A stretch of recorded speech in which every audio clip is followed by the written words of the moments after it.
Good morning. My name is Adrian Dix. I'm BC's Minister of Health. To my right is Dr. Bonnie Henry, BC's Provincial Health Officer. To my left is Dr. Penny Ballem, who's the Executive Lead of Immunization BC and also the Chair of Vancouver Coastal Health. We're honoured to be here on the territory of the Musqueam, of the Squamish, of the Tsleil-Waututh First Nations.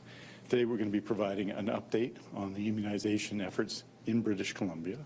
And I want to just acknowledge, well, Dr. Ballem's here. I think she'd be the first to say the extraordinary effort of people in public health who've worked with Dr. Henry and Immunization BC, who've worked with Dr. Ballem at every level. The people managing logistics at hundreds of locations in every part of this vast province have been extraordinary, I think, have done a remarkable job so far, and there's more, of course, to do.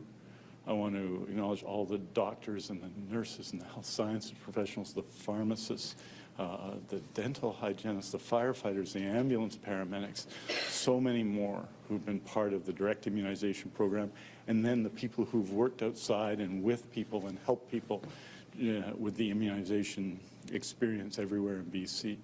Many of them working in the travel industries and the airline industry over time, worked for the Vancouver Canucks in some cases, in other cases with the cruise industry, who have made, I think, our immunization campaign in BC something that every British Columbian can be proud of. So I'm going to now hand it over to Dr. Bonnie Henry. And Dr. Henry and Dr. Ballem are going to give a presentation, speak a little bit about the Vax for BC campaign and give a presentation. Then I'll come back to say a few words. Then we're happy to take your questions. And with that, Dr. Bonnie Henry.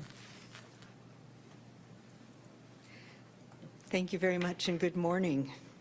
I'd like to begin today by thanking each and of the millions of British Columbians like me who've stepped up to be vaccinated over the past it's almost 9 months now. Because of this small act, we have been able to reopen our province and move to step 3 of BC's restart plan, slowly, methodically, and safely. And while we've made tremendous progress with our immunization plan, there is, of course, more work to do. We know that some people still struggle to find a convenient time in their day to get immunized, and others may still have questions and be hesitant about the vaccine.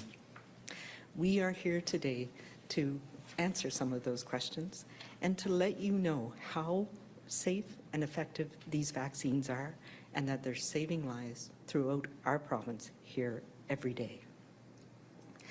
British Columbians are stepping up and getting vaccinated. Over 80% of us over the age of 12 are now vaccinated with 1 dose, and every day more and more people are getting their 2nd dose. And we now know the majority of our new cases, some of which have increased in the last little while, are amongst people who have not yet received their vaccine.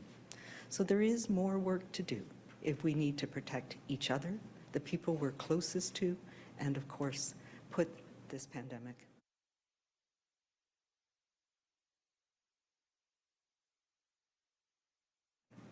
But first of all, I did want to give you some information. The fact is that data shows us that less than 5% of the cases of COVID-19 that we're seeing right now are amongst people who are fully vaccinated. 96% are people who have received just 1 dose, or 78% are among people who've not been vaccinated at all. And as we know, that's a small proportion of people in this province. It shows that people who have received 2 doses of vaccine are significantly less likely to be hospitalized or to have severe illness. This compares to the high rate of COVID amongst unvaccinated but eligible people here in BC. 78% of those hospitalized with COVID-19 are completely unvaccinated, and a further 18% have only received their 1st dose. This is why it is extremely important that we all get both doses of vaccine, and now is our time to do that. Not only to protect ourselves, but to protect those around us. We know that this virus is transmitted to those we are closest to, people we live with, our close family, our friends, when we're socializing. And importantly, We know that not everybody mounts a strong immune response even with 2 doses of vaccine, and that our seniors and elders still can be at risk if we introduce the vaccine into their environment. So starting today, we are making it even easier for people to get vaccinated to help protect themselves and their loved ones against COVID-19. As part of the Vax for BC campaign, each health authority will be offering new and unique ways for people to get their first or second dose of the vaccine, from mobile clinics to a custom Vax van to Walk-In Wednesday. And we'll have more information about that. People across British Columbia will be able to get vaccinated on your way to work, during your lunch break, or even when cooling off at a lake. These next 2 weeks are crucial to our immunization campaign, and most importantly, protecting our province and putting the pandemic in our rearview mirror. And important for us to make sure we have the best protection possible as more people are traveling into British Columbia and as we move into the fall, so that we can move to step 4 of our restart, we can get back to school, we can get back to work safely. We can do many other things as well. Being fully vaccinated means getting back to the things we love to do, like visiting our loved ones in long-term care, like dancing, attending music festivals, the arts, fall fairs, and weddings without restrictions, and knowing that more people will be traveling here soon. As we said, more than 80% of people 12 and older have received their first dose, and the reasons are all around us. Just talk to your neighbors, talk to your family, talk to your friends. We know that these vaccines are safe and they work. And this is remarkable progress. But there's more to do, and now is our time to push ahead.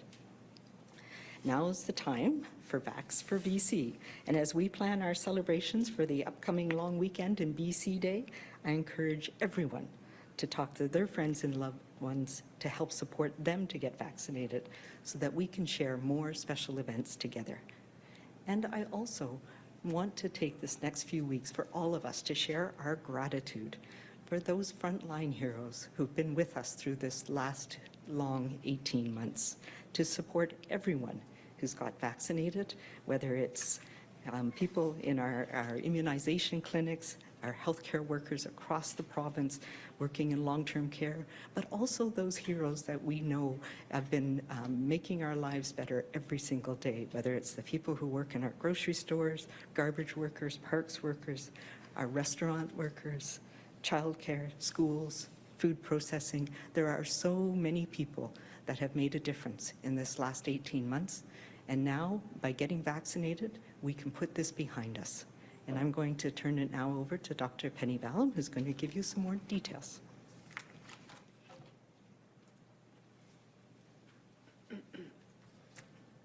Thanks so much, Dr. Henry and Minister Dix. And I'll just start by saying what a privilege it's been to actually be part of a program that has brought such hope to our province and has had such a significant impact.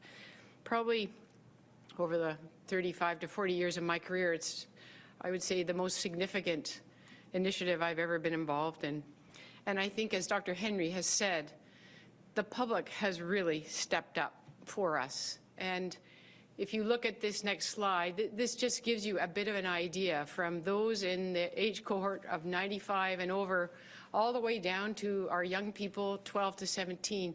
You can see the remarkable effort that they have made to get themselves vaccinated. And we continue to do more vaccinations, and that's the purpose of really this announcement today, is that we aren't there yet. We have more work to do. We've had incredible success and incredible commitment by our public and by the program that has enabled all of these people, over 3.7 million people, to get vaccinated. But we have to keep going. We have to capture more people, especially in younger age groups, to get their first dose and then their second. And we have to complete our dose 2s. But I just want to take this moment to just say to all those people who have engaged in getting themselves vaccinated, the majority of British Columbians, well done.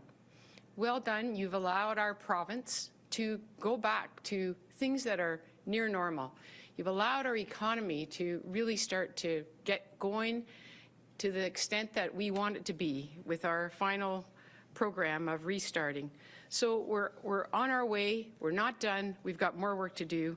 And Get Vax for BC is really about that last push to over the next few weeks to make sure that we're capturing everybody that needs to participate in our vaccination program. So this slide basically shows you that we have just under 1 million people in our province that still remain unvaccinated. And even though we're over 80%, that's still a lot of people. And that's what this is all about. We want to reach these people. They're across the province. You can see the numbers here. They range from, nearly 15% unvaccinated in Vancouver Coastal up to basically another 30% to go in the Northern Health Authority and in between in the other 3 health authorities.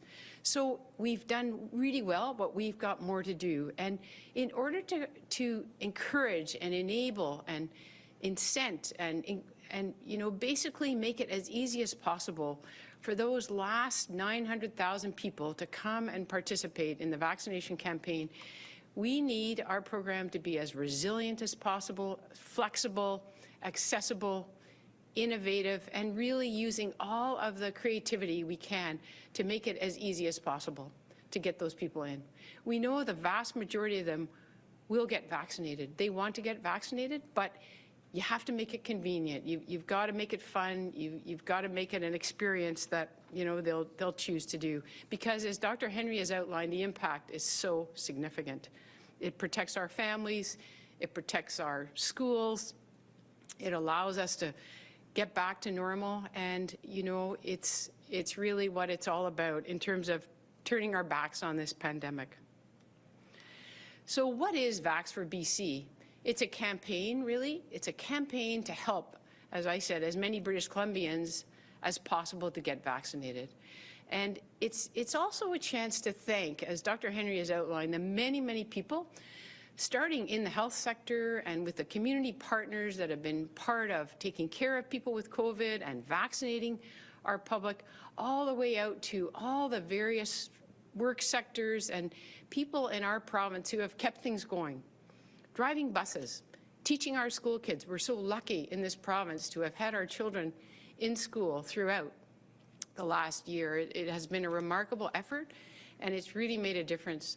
But working in our food industry, pharmacies, all the other businesses that have kept going through a combination of in-person service and service from people working from home. So a remarkable effort, and we want to recognize them all those frontline workers.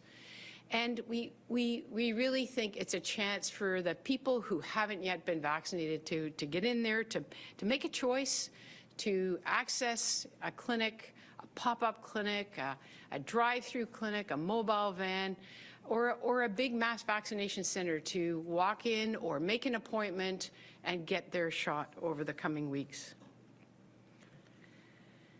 These next 2 weeks are important. We have been vaccinating upwards of 400 to 430,000 people a week over the last couple of months through June and July. It has been such a relief at the beginning of June to suddenly have vaccine available. We were no longer constrained by the amount of vaccine, and that allowed us to maximize the capacity of all our clinics. Upwards of 400 different activities, 400 different settings where people could go and get a vaccine across this province.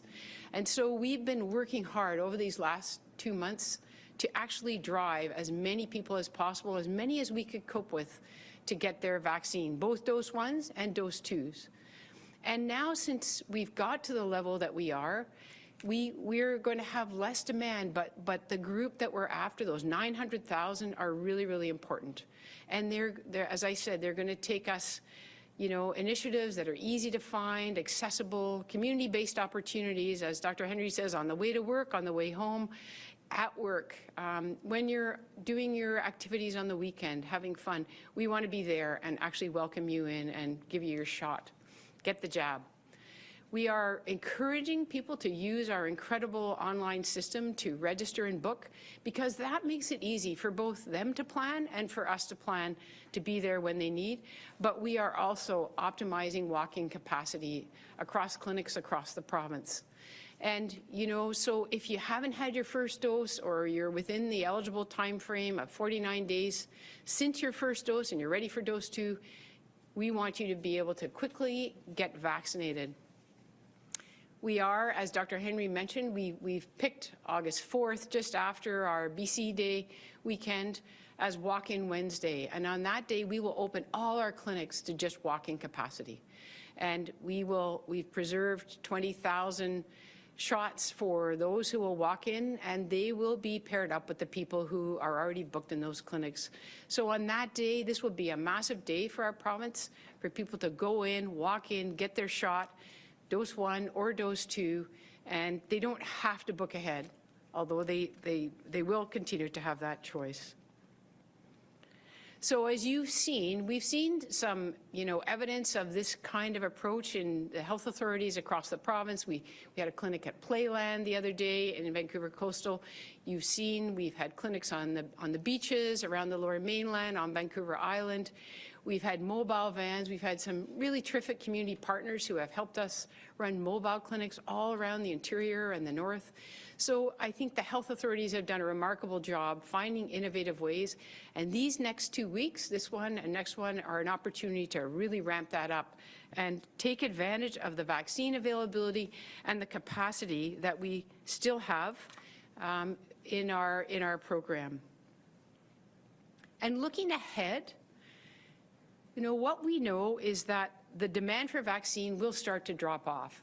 We've seen that across the country, that because we're now at over 80% dose 1 vaccinated and 60%, just the sheer volume of what we've done will not continue. So what we're going to do over the course of August and September, after these 2 weeks when we're driving people through our full capacity, we will be adjusting our clinics.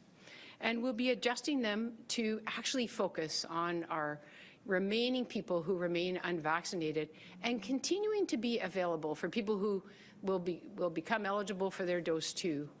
And, you know, essentially we're going to shift. You've seen a lot of large mass immunization clinics, and we will be reducing some of their numbers, and in some cases reducing their size, and then upping the number of small intermittent clinics that are in different communities, in different places, addressing different groups.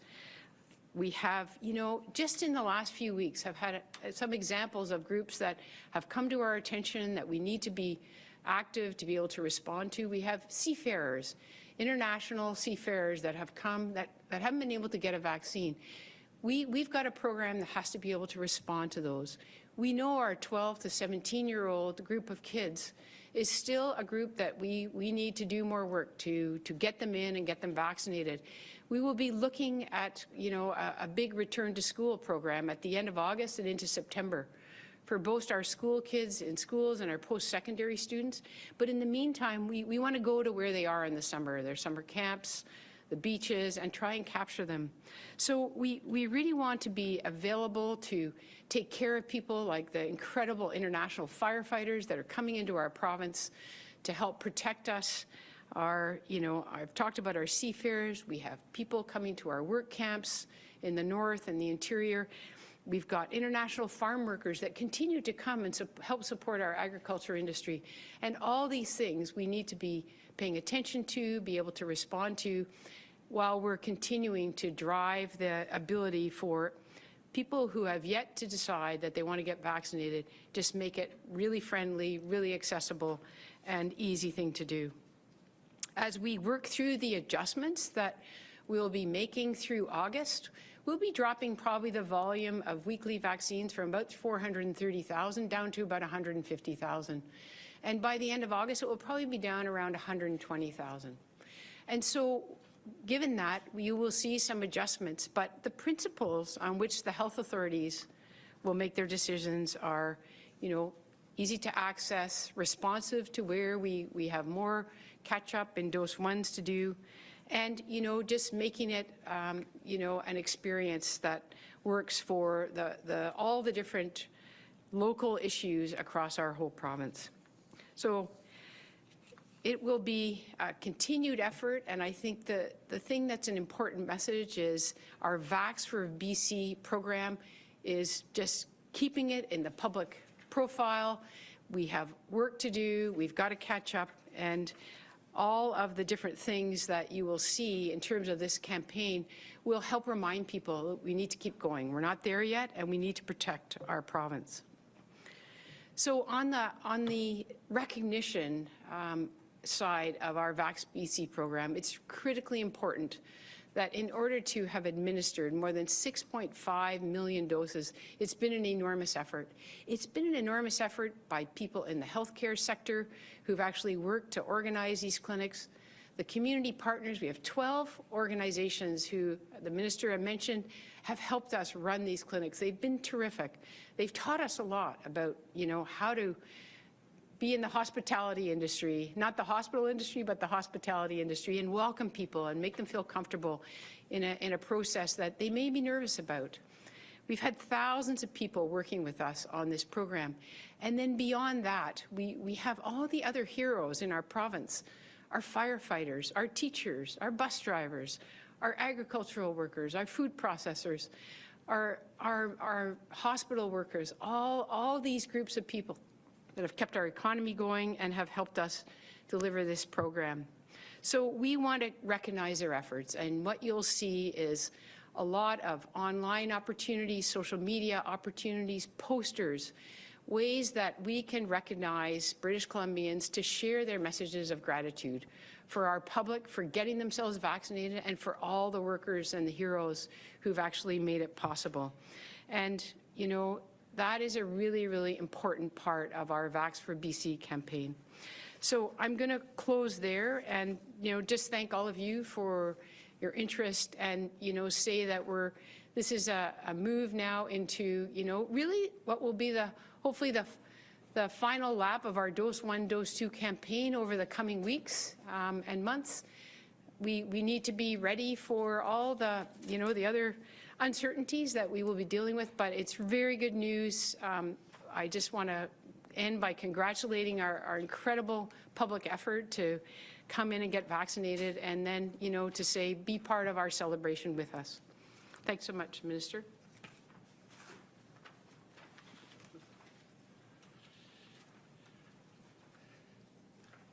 Thank you very much, Dr. Ballem. Thank you, Dr. Henry. And just to say, in conclusion, about the next 2 weeks and why it's so important, it's a way to do that is to look back about where we've come from.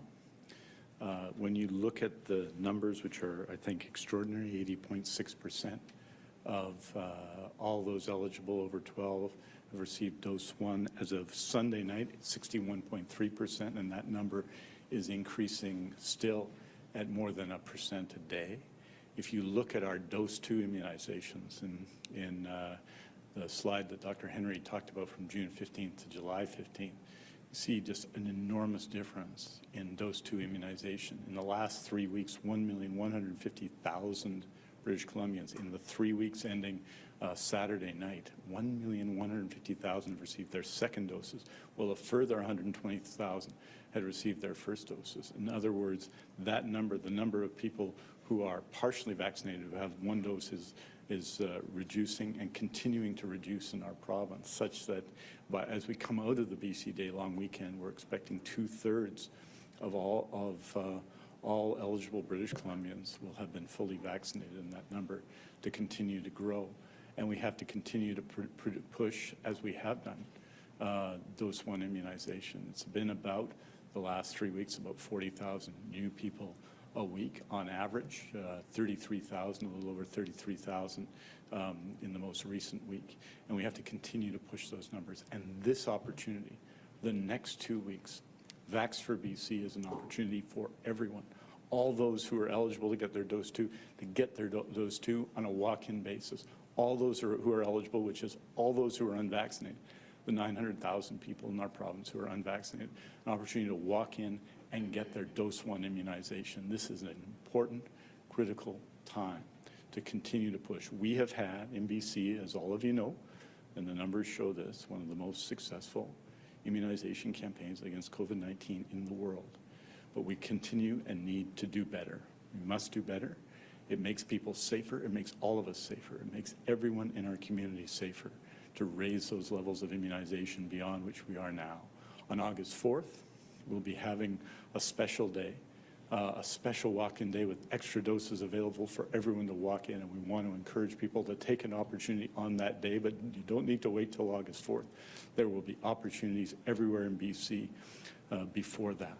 And so I think that effort, that continuing effort by British Columbians to raise our level of immunization, now just over 80%, beyond 85%, and then to our next goals after that, is going to be an important and critical thing to do.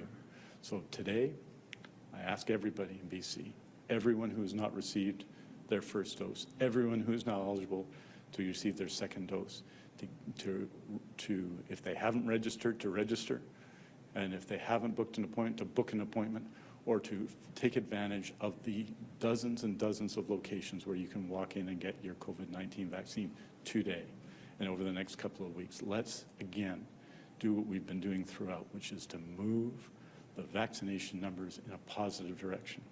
It will help all of us, it will help our communities, and it's something we can do for ourselves, for our families, for those we love, and for those we don't know. So thank you very much. We're happy now to take your questions. As a reminder to reporters on the phone, please press *1 to enter the queue. You will be limited to one question and one follow-up. Please also remember to take your phone off mute. You will not be audible until your name is called. Media in person who wish to ask a question, please make your way to the microphone on the far side of the room. Our first question today is from Mike Hager, Globe and Mail. Please go ahead. Thanks for the update, everyone. This is for anyone who wants to answer, you've been reticent so far to use any sort of punitive measures to get people vaccinated, specifically vaccine passports.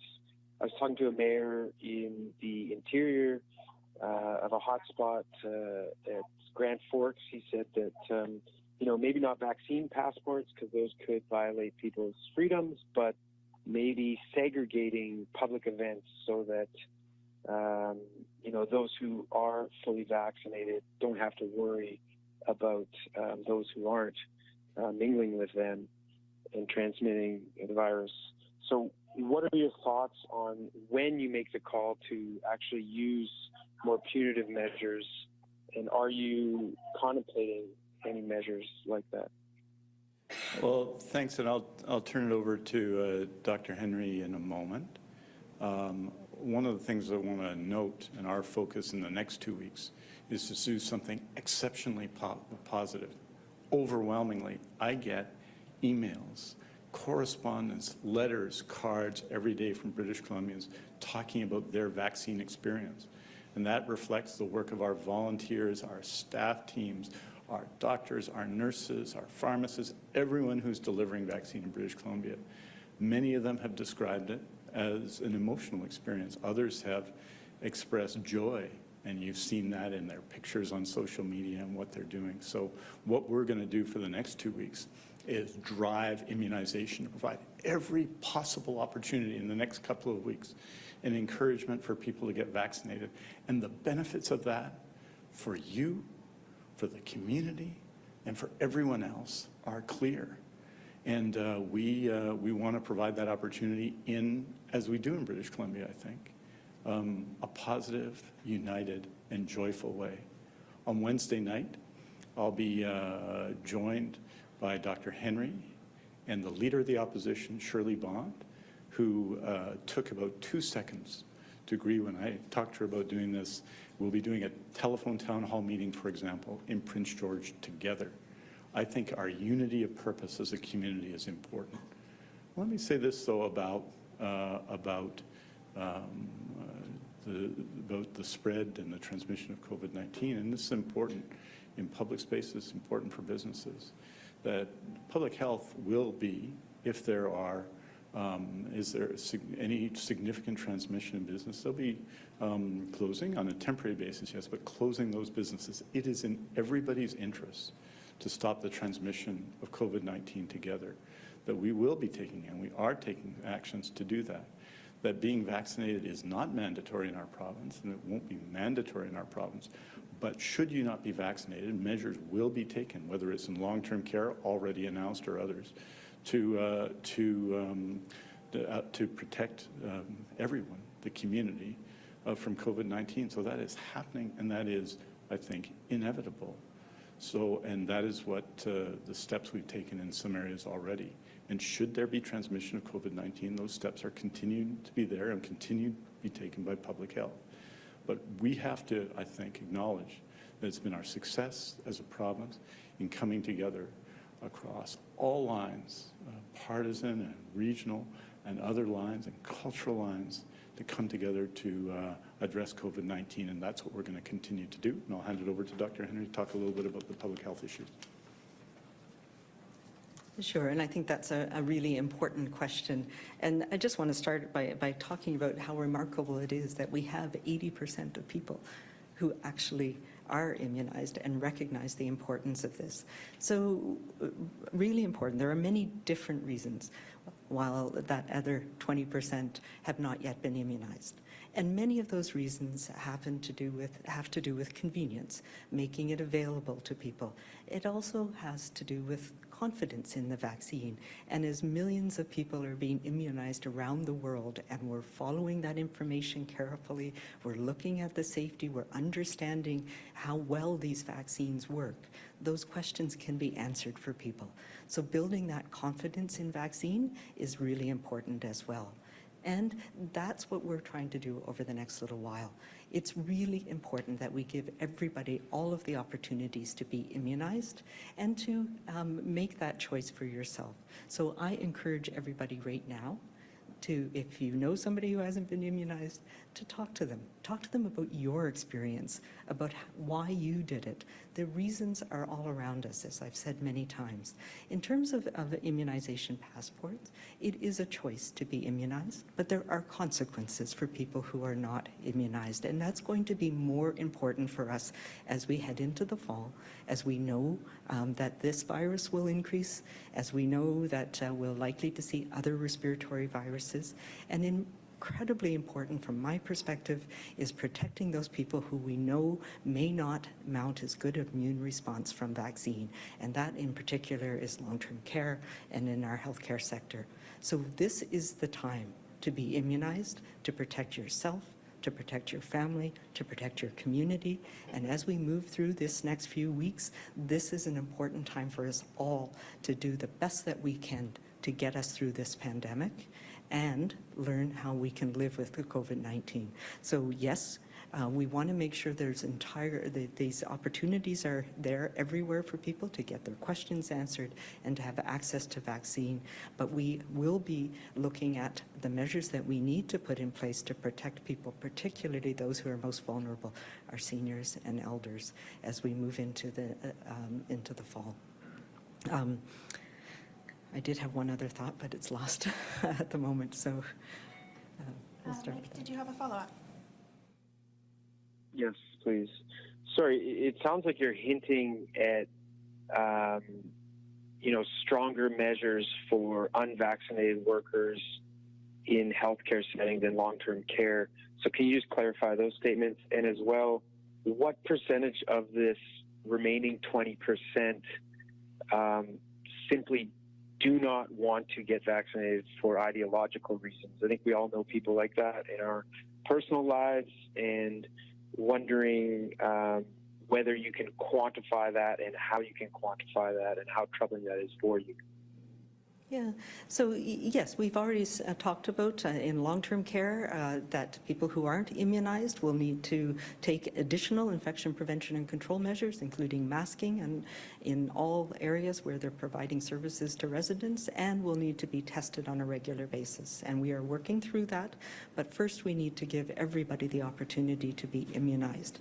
That is really important in healthcare, and I have very little patience for people who aren't immunized in healthcare. and that will be, we've had a vaccinate or mask policy for influenza.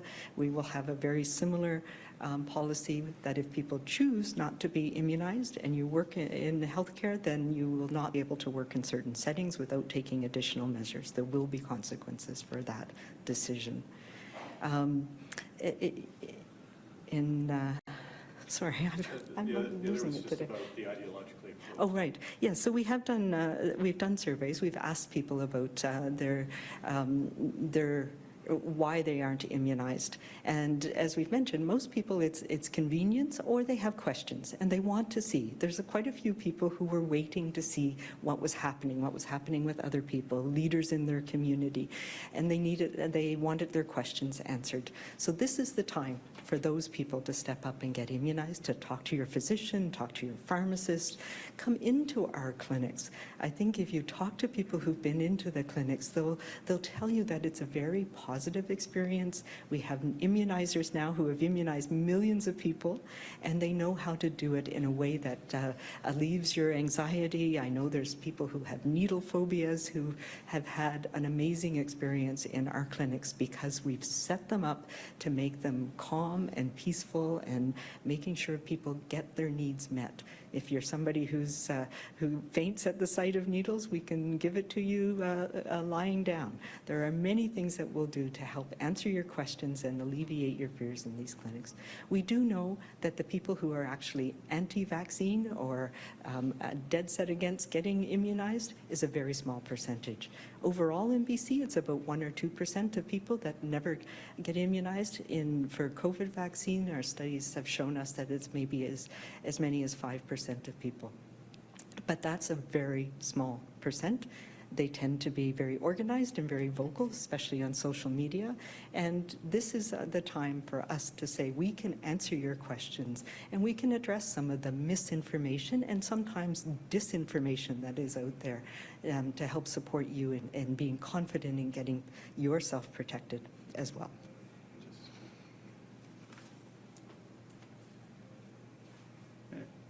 Just to put it in context, this is not new. You'll recall in 2019, there was a number of measles cases. I think it was 29 in British Columbia, and we responded with a very significant effort to immunize school-age British Columbians. And what we saw and what happened was a significant number of people stepped up and got immunized at that time. But be clear that should there be an outbreak in a school of measles, then, and you're not immunized, your child will be excluded from school for that period. So there are consequences when you choose not to be immunized, and that's why we have a registration system now in place for those immunizations. So this is not new. There are consequences to not being immunized, even though it is not mandatory in our province any more than measles immunization is mandatory. But it's important to understand for the protection of the whole community that there have to be consequences for that. But what we saw, and what is also, I think, remarkable in this immunization campaign and in that one, is the response of young people. And I want to note, we talk about statistics a lot and everything else, but as we move through the next few weeks, you're going to see the group of people 18 to 24 actually more immunized in our province than every 5-year group up to 49. In other words, young people have embraced and engaged with immunization. And we saw this last year when we provided more opportunities for measles immunizations. It was often people, young people in grade 9 and 10 and 11 and 12 who had not previously been immunized because it was not in general their choice but that of their parents, who chose to be immunized in their own right. Young people are getting immunized in British Columbia, and there's always lots of talk about young people. I want to say this, those 18 to 24 have absolutely stepped up. We need them to continue to do it. We need to raise the numbers in that category as in every other one. But they started because we had an age-based approach last, and I think young people have engaged in this campaign and this effort for immunization and have absolutely, having faced a lot of the challenges in the pandemic and understanding the risk, young people inevitably are more active socially than the rest of us. That group of people is getting immunized and is very impressive. Our next question is from the phone. Lisa Eusda, News 1130. Hi there. Just going back to consequences a little bit and this push for going into the fall. there's a lot of people concerned about heading back to post-secondary school and high school, and wondering, will there be some kind of consequence or separation or something for people going into those types of environments who have not been fully vaccinated? Well, I think I'd say, first of all, and I'll hand it over to Dr. Henry again, is just to say that there is a real opportunity all around BC in the next 2 weeks to get vaccinated. And that includes people 12 to 17 who were the last eligible because the vaccine, or initially the Pfizer vaccine wasn't approved for those 12 to 17 until the month of May. So they started last. There's going to be significant opportunities in the next 2 weeks for all those 12 to 17 to get vaccinated. And I strongly, to say the least, recommend that people do so. The sooner you get vaccinated in your first vaccine, the sooner 49 days rolls around for the second vaccine, and the sooner that you're safe and your family is more safe and your community is more safe. So it's that opportunity that's going to be in place. And in terms of the back to school, there's been an enormous amount of work done by that, led by school districts, but people in community, and of course our public health office, in particular Dr. Reka Gustafson, who's been very, very involved in that. And I'll hand it over to Dr. Henry to speak to those issues. Yeah, obviously, going back to school is going to be an important consideration. And two things. We're working, as you know, we have a provincial committee that's been working very closely with the school district and parent groups and teachers and school staff. And yes, we want as many of the school staff as well as 12 to 17-year-olds in the school system to be immunized as possible going into the fall. And we want it to be as near normal an experience as possible. So it's important for all of those who can be immunized to be protected so that we protect those who are not yet eligible for vaccine. And it's not likely we're going to have vaccine for children under the age of 12 until later in the fall, maybe near the end of the year. So yes, it is incredibly important, and we'll be working with the school system to make sure as many people as possible are immunized. But now's the time to do that, especially for young people as they're enjoying the summer and are able to be protected. Same goes for post-secondary. We've been working very closely. We have a guidebook for post-secondary institutions for how do we get this back into full in-classroom experiences and on-campus experiences for young people who absolutely need that. They've been so differentially affected by the impacts of this pandemic. So we are fully committed to that, and part of that will be making sure vaccines are available for students who are coming in from different places and in the settings on universities. And universities are looking at what are the measures they need to take in their setting to make it as safe as possible. And so that may mean, if you're living in residence, that you need to have proof of immunization. And we're working with post-secondary institutions to make sure that they do what they need to do in each of those settings to make vaccine as accessible as possible and to put in the right measures so that we can get back to a normal schooling for all young people in September. Lisa, did you have a follow-up? I sure do. I know that the duration between doses now 49 days, 7 weeks versus 56 days, 8 weeks. I'm wondering, with the volume of doses being required, as Minister Dix was saying, over the next few weeks, going from like 400,000 to around 110,000, why not decrease the duration between doses to get more people with maximum protection heading into the fall? Yeah, that's a really good question, because there's lots of different issues around that. One is we absolutely are functionally decreasing that interval. We started at 16 weeks, we've gone down to 12, and for most people now, at about 6 or 7 weeks, they're getting their invite and they get their appointment within a day or 2 or 3. And the last bulk of the big bulge of second doses that we've had will be this week.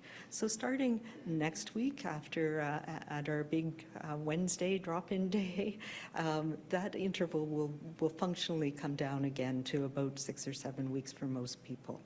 There is a bit of a trade-off there. There's more and more evidence being published around the world that shows that having a longer interval, particularly longer than the minimum of 4 weeks, does give longer lasting and stronger protection. So we want to have that balance. For most people, somewhere around 6 to 8 weeks is probably best, and that'll be our recommendation for people. And there'll be lots of opportunities for people to get that second dose in the next couple of months. But for some people, we may want to shorten that, and I'm thinking about places in the interior where there's clusters or groups of people who are unvaccinated, and we're seeing transmission happen. And we've seen that in the last week, where people who are unimmunized are not randomly spread around the province. They tend to be in communities, clusters, groups of people who are together, and that's where we see the virus spread, and it's spreading very rapidly with some of the new variants that we have in people that can spread more easily. So it is really important for people to get immunized, and in those areas where we're seeing spread, we can decrease that interval to get people fully protected as soon as possible.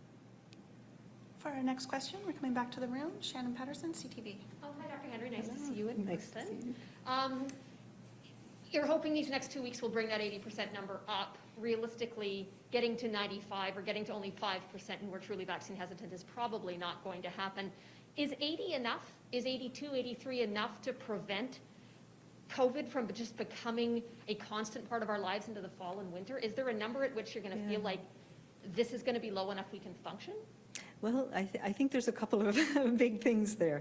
One is, COVID is going to be with us for a while. The pandemic, we hope, will not. And part of us being immunized and protected is to keep the virus from spreading rapidly. So it is, and we've seen that work. We've seen that work in long-term care homes. Then we've been doing vaccine effectiveness and continuing to monitor in long-term care, and it is very protective when we have those high rates of immunization in both residents and staff. Where we see the problem is, as I just mentioned, the vaccine rates are not the same everywhere. So we have clusters and communities where it's much lower. And that's where the virus can start spreading, and it can have interruption of workplaces, of schools, of all of those other things. So it is really important across the board to get that immunization rate up, and we'll be focusing on some of those communities where there have been issues, there have been questions, there have been access issues. So there's no magic number, but as high as we can possibly get. And, I've always been one to shoot for 100, but, reality is that some people can't be immunized, although that's a very small number of people. So this is really the time for people to understand. We've now immunized millions of people here in BC, millions of people around the world. We know a lot about these vaccines. We know how they work. We know how safe they are. Now's your time to step up so that we can get back to our lives. Did you have a follow-up? Yeah, you probably heard the news that once Prime Minister Macron in France basically said if you want to get into a nightclub or a gym or a restaurant, you need to be vaccinated, and there was an explosion of people signing up to be vaccinated. This is not likely to be a federal or a provincial mandate here in Canada, but if businesses here started requiring vaccination, do you think that could be beneficial? Do you think we should go the route of France and actually give people a real incentive? If you want to go here, you've got to get the shot. Absolutely. And I've been talking to businesses about that. This is part of this, we've had a couple of outbreaks in nightclubs where unvaccinated people. And, if I was running a nightclub, I want to make sure that my staff are protected. And yes, we absolutely can say to come in here, you have to be immunized. And that gives people the level of comfort that they're in a safer environment. To come to fairs and festivals, those indoor environments, it is still the same places that we've always known that are most at risk. So those are indoor crowded environments where there's poor ventilation. The clusters and the outbreaks we're seeing right now are those environments where people who are unvaccinated are coming together, and they're in a wedding, there's been a funeral, there's been nightclubs, there's been indoor settings where people are gathering, and unvaccinated people introduce the virus. And right now, we don't have enough people with that full protection. It can still spread. The good news is that even after a single dose, your chances of ending up in hospital or having more severe illness go down dramatically. So I think it is well within our rights. I know myself, I've had people over to my house, but only the people who are vaccinated. I'm not ready yet to have people over who aren't. So these are the things that we have to make as choices. And yes, it does affect your business, because if you have an outbreak and it's transmitting between staff, the business will need to shut down for a period of time. Those are the ways that we get through this and we protect people. For our next question, we're going to stay in the room and go to Joanne Lee Young, Vancouver Sun. Hi, Dr. Henry. Can you talk about vaccination clinics that may have been canceled or moved or rescheduled because of the wildfires? Yeah, that has been a challenge, and I know that we've made some particular attempts to try and make up for those, but I'll let Dr. Ballem answer that first. Thanks so much, Dr. Henry. As you know, in the interior in particular, and in other parts, both the combination of the risk of the fire itself and the smoke and the quality of the air have caused our health authorities to cancel clinics.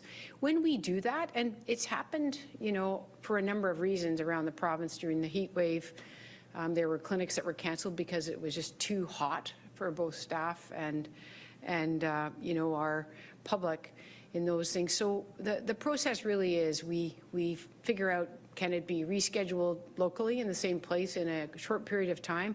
If not, we arrange for the nearest place for people to be diverted to, and often make arrangements for transportation of members of a community who have to go farther away, farther afield to get their vaccine.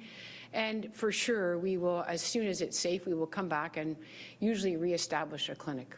So it is an ongoing process. We've been dealing with these different issues over the last weeks and months. And, I just want to put in a word for the incredible work of, our firefighters who have been, and our, emergency management BC, who have been working really hard with our health authorities to, make sure everybody is safe and that they can anticipate where things are going to get a bit more gnarly and they're going to have to make a decision to move, so that we can do that in an efficient way and let the public know and get them to the next closest spot to get their vaccine. So how many clinics were impacted? I would say, just from memory, and, the minister may have this exact, but I would say probably in the last 3 weeks, we've probably moved about 8 clinics. Our next question is back to the phones. Richard Zussman. Oh, sorry. Global News.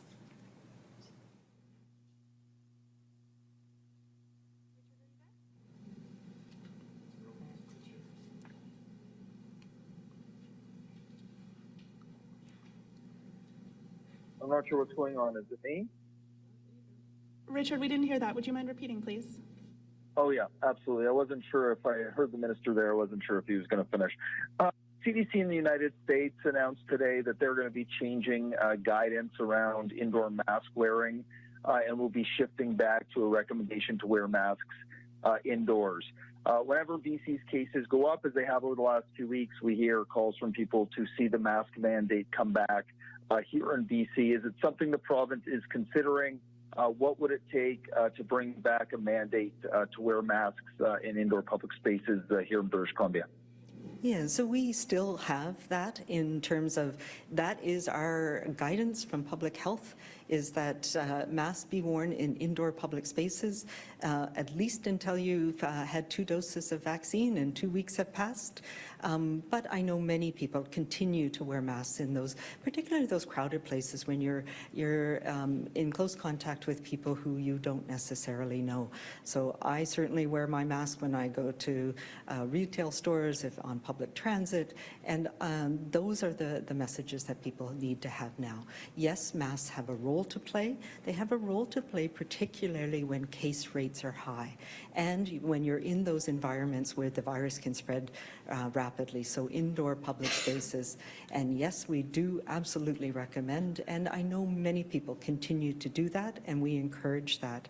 And I just want to say a word for people who've come from other provinces, other countries where mask wearing has become in some places more polarized, and we've seen that in the United States, we've seen that in some other provinces. here in BC, most people are doing the right thing, and I want to say thank you, and I appreciate that, and to continue doing that. We are getting there, but we're not yet at the place where we can let up these measures, and our recommendations to everybody will continue to be wearing masks in indoor public spaces, particularly when they're crowded spaces, is something that we all do to protect ourselves and to protect others and out of respect.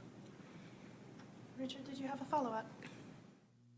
The sense you get from a lot of people when you see these numbers of unvaccinated people or those that are getting sick is harkens back to something the Premier said, is that they're blowing it for the rest of us. If we continue to see people not get vaccinated, what sort of things could we see in British Columbia in the fall? Should we be worried about a fourth wave? Should we be worried about extra restrictions being put in place because people continue not to get vaccinated? Yeah, I wish I had answers to all of the questions. You know, what we're seeing around the world, and we're obviously watching countries that are in a different place than we are, is that we're starting to see a new pandemic, as I think my colleagues in the US CDC called it, a pandemic in the unvaccinated. So yes, we see transmission in the unvaccinated people, and we're seeing that here in BC too, as the numbers I showed earlier indicate. But we need to go back to the basics, the goals of our pandemic response. One is to prevent morbidity and mortality, so sickness and death. One is to prevent, two is to prevent overwhelming of our healthcare system, because we know that affects people with COVID, but also with all the other health needs that people have. And third is to prevent societal disruption. So we're now at that place where most people are protected, and importantly, protected from hospitalization and from death. So those things are really important, and now we have to balance that with disruption of society, because we know that that has health impacts and that has mental health impacts as well. So I don't necessarily see us having to go back to the same across-the-board restrictions that we had in place even a few months ago in March and April and May. But I do see that it'll be individual level, local things that will have to happen. So if there's transmission in a workplace, that workplace will have to close temporarily in that place. There may be an outbreak in a long-term care home that we know the measures that we have to take to prevent transmission and to stop outbreaks in long-term care. And we see that every fall. But it's not going to be across the board where we're shutting everything down like before, even if we start to see a surge in more cases, particularly in unvaccinated people. Our next question is from Susanna De Silva, CBC. Please go ahead. Thank you very much. Just looking at the interior in particular, and the unvaccinated rate is significantly higher there than it seems to be elsewhere. Do you know what it is about that region, what particular challenges, and what exactly will we be doing to focus on that area? Yeah, I'll start, and maybe I can turn it over to Dr. Ballem. So we've seen that it's a different challenge in both the interior and the north, where there are many smaller communities that are quite physically distant from each other, where there are pockets of people who have not had access to vaccine, where we've had challenges like wildfires and the smoke and many other things going on. So partly there are some pockets of people who are hesitant about the vaccine, don't yet have the confidence in the vaccine, and we've seen that in healthcare workers and in some communities across both the interior and the north. And part of it is having the resources and the access to vaccine. So that's what we're going to be focusing on, particularly in the next couple of weeks, is making sure we can get out there to a community, to every community, to answer those questions and to make it convenient for people to get their vaccine. And we're seeing with the increased rates that people are recognizing the importance that this virus is still transmitting.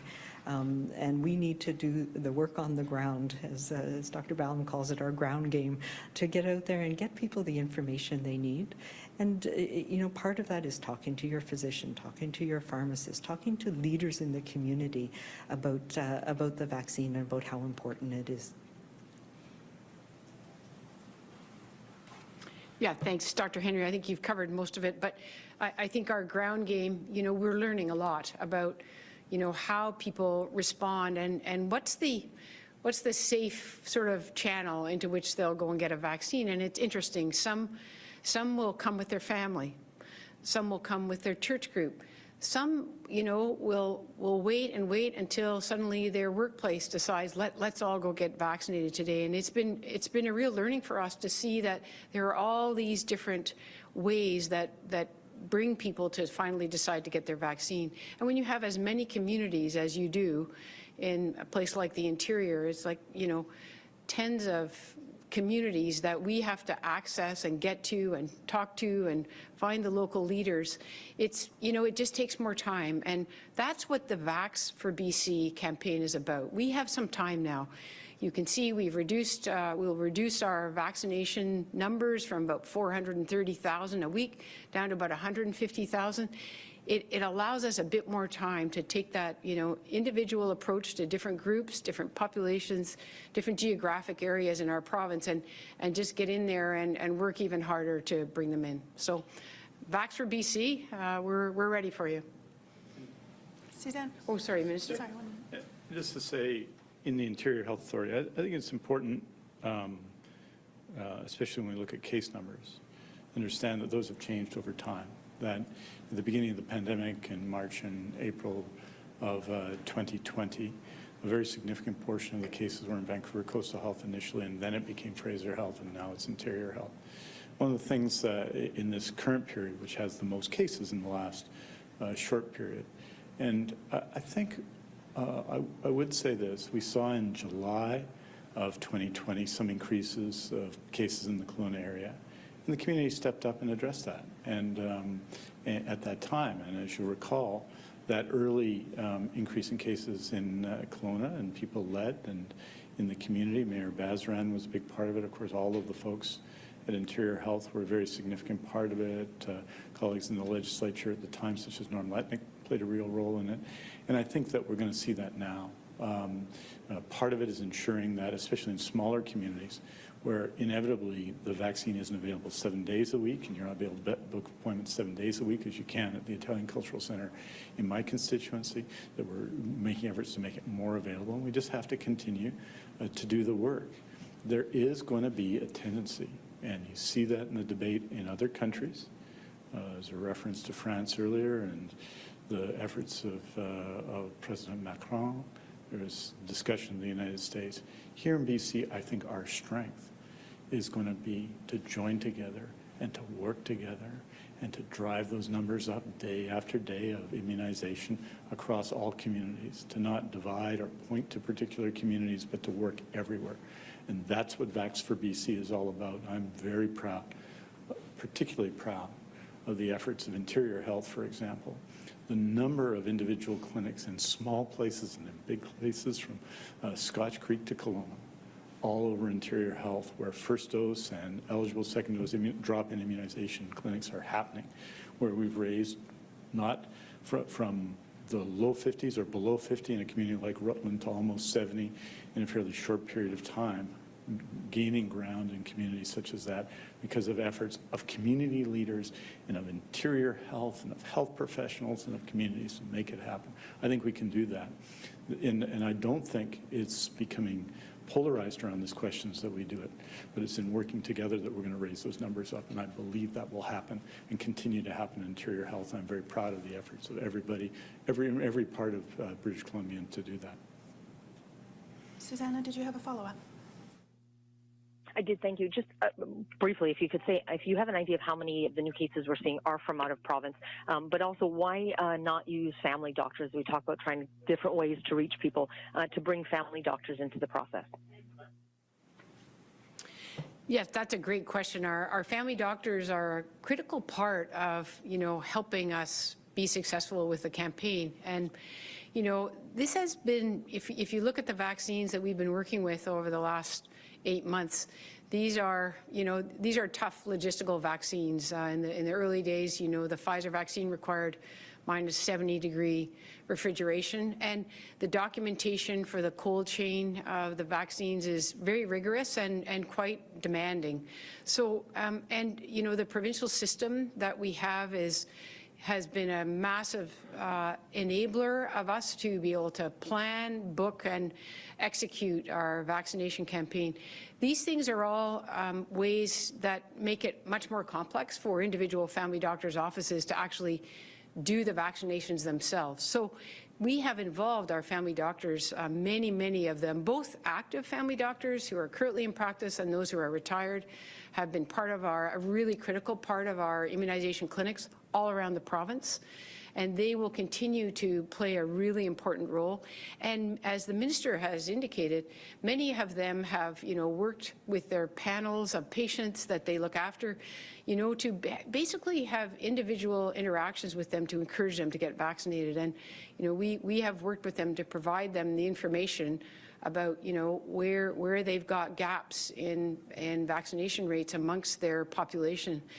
We have a really great initiative led by Dr. Morgan Price that's training family doctors to be facilitators of, discussions with the public about getting vaccinated. So they are involved in many different ways and have been a big part of making our campaign successful. And we really are, we will continue to involve them. And, at some point when the logistics are easier and the system demands that will be on a family doctor participating are easier to link them up, then there will be opportunities in the future for them to really play a really active role in immunization generally. Something they do, but there's probably more that they can do in the future with some of the legacy products that have been built during this pandemic campaign. Just to say a couple things, obviously family docs and community physicians have been an integral part, as have pharmacists, in providing information to people about immunization. In much of the province, childhood immunization is mostly done through public health, so it's not a role that necessarily physicians have been doing in many parts of the province, but they have been integral, as Dr. Ballem has said, in making sure that COVID immunizations get out there. But the logistics of this vaccines continue to be a challenge, and they continue to come in large volume trays that have to be ultra low temperature frozen for periods of time. So it is one of those things that we need to evolve over time as more and more people get immunized. But the efficiency of the vaccine clinics that Dr. Ballem and her team and our team have set up have just been amazing. We could not have immunized, provided over 6 million doses of immunization if we had not had those high volume efficient immunization clinics. And it is because we've had the involvement of nurses and physicians and firefighters and everybody else that we've been able to do that. As we transition into the fall, we'll be in a different place, and we'll be working and are working with our physician and pharmacy colleagues to make it more available in a different way as needed.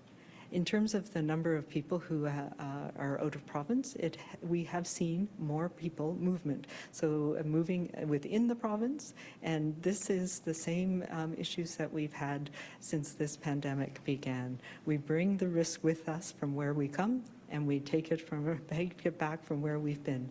And we have seen that people gathering together, mostly indoors for events, family events. We've had weddings, we've had parties, we've had birthday parties, we've had families coming together. And yes, people from other provinces have been involved in that as well. I don't have a percentage off the top of my head, but the more mobile we are and the more contact we have, the more risk there is of transmission. And we knew that when we went to step 3, that we expected to see an increase in cases. What we aren't seeing and what we are continuing to watch is an increase in people in hospital needing ICU care or people who are dying from COVID-19. So those are the metrics that we'll continue to watch, and the best protection that we have for ourselves and for those that we are close to is to be protected through vaccine. We have time for one more question today. Our last question is from Rob Shaw, Check News. Please go ahead. Hi there. Quebec is offering a third dose of mRNA vaccine to help people whose vaccinations aren't recognized if they want to travel. some places in the European Union and the U.S., if you mix your either Pfizer and Moderna vaccines or particularly AstraZeneca vaccine, you're not considered vaccinated. Is BC considering at any point allowing a third dose? Yeah, so obviously across the country we're looking at this, and this is something that is very much in flux. And for those many people who have written me, and I've written you notes back, right now we just need to be patient. We are working with Canada, wherein Canada is working internationally to make sure that we all adhere to the standard. What I would like to see is that WHO approved vaccines in any combination, and we're seeing that. We're not the only country that is using AstraZeneca. There's 15, more than almost 20 million people in the UK right now who have AstraZeneca vaccine. We are not the only people that are using mix and match schedules, whether that's Moderna, Pfizer, or AstraZeneca, Moderna, Pfizer. So these are things that are being worked out. There is no consistency in countries now, and I know there was acceptance and then not acceptance. Things are changing, so people need to be patient. There will, I expect, be a need to have an international travel vaccine passport, and we are working with Canada to make sure that people in BC will have the right information and be able to do that right now. If you're coming back into Canada, that's in the ArriveCan app, but we're working to make it a more efficient process, and we have very little influence about what other countries or cruise ships require right now, but it is very much in flux, and I just implore people to be patient, because I do expect that as more information becomes available about how safe but how effective the different schedules are, countries will be adjusting to accept those schedules. So there are downsides as well. We know that there's an increased chance of having an adverse reaction after having more doses, particularly if they're closer together. So there's right now no need for people to get a third dose. We need to watch as things evolve over the next few weeks and months to have a better understanding of the effectiveness of the different vaccine schedules. You know, one of the things that that is a challenge is that it takes time for the data that's been accumulated to be published, and that's been a critique that some people have said, that there's no data to support mixing and matching. Well, there is. There's the vaccine effectiveness information that we are following on a daily basis, both here in BC, across Canada, around the world, so that we know that these mixtures of vaccines work, and they work well. But it takes time for that to get into the scientific public literature, and that's what will, I think, make the difference in terms of countries accepting different vaccine combinations. Rob, did you have a follow-up? Sure, thanks. I realize it's going to take time, but there's around 400,000 British Columbians with mixed vaccines, and I'm wondering if you're worried that whenever the United States allows vaccinated Canadians to cross the border, and we're already in Canada making moves to allow that to happen, that those 400,000 British Columbians aren't going to be recognized until this is all sorted out. And if that's the case, is there any plan for them to help them if this takes time and they're stuck discriminated against based on the vaccine brand that they were injected with? The short answer is I have full confidence that the United States will be looking at the same things that we're looking at about the effectiveness of vaccine programs. And in the same way, they're not going to deny access to millions of people from the UK. They're not going to prevent people from Canada entering the US when they're ready to do that as well. You know, we can't foreshadow what other countries are going to do, but we can try and influence it, and we're working with Canada to do that. That's all the time we have for today. Thank you, everyone, for joining. Just going to do a quick photo with some T-shirts.